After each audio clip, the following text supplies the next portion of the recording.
Imagine, if you will, a grand chessboard, not of wood and not limited to 32 pieces, but rather sprawling across the globe with nations as pieces and diplomacy, intrigue, military might all in play.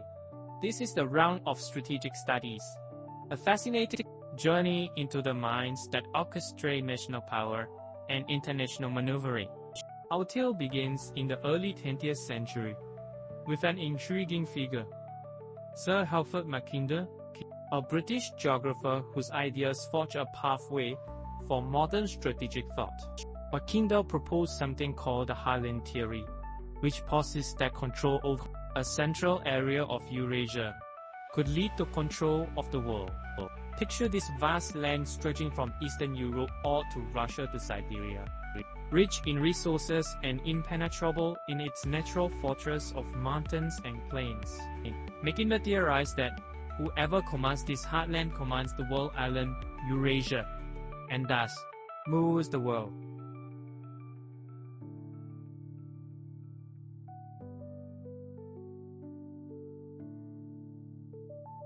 Fast forward 2 decades. Past World Wars and into the Cold War era. Here, we find ourselves observing the grandmasters of strategy, the United States and Soviet Union, playing out Mackinder's theory on this global chessboard. Both superpowers knew the importance of geographical pivot areas. Places like Afghanistan became arenas where indirect conflicts unfolded. Proxies playing out larger strategies. Consider for a moment how these historical insights resonate today in our global politics.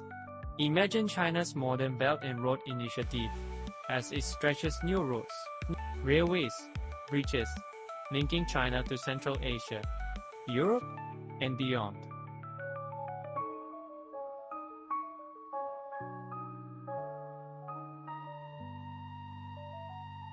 Is it merely economic? Or is there a layer of strategic depth, aiming at reshaping global influence by connecting Mackinder's pivotal heartland to the world? Now, let's engage with a different aspect of strategic studies: technology's role in modern conflicts.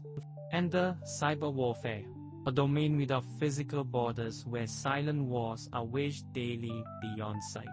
Picture anonymous figures behind screens, orchestrating attacks on infrastructure without firing a single bullet.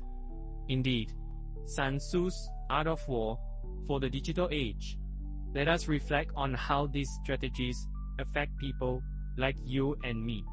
Every decision made at these high levels influences diplomatic relations, trade policies, security measures at home. It stirs or calms fears in financial markets, influencing prices from your local grocery store all the way to stock exchanges around the world.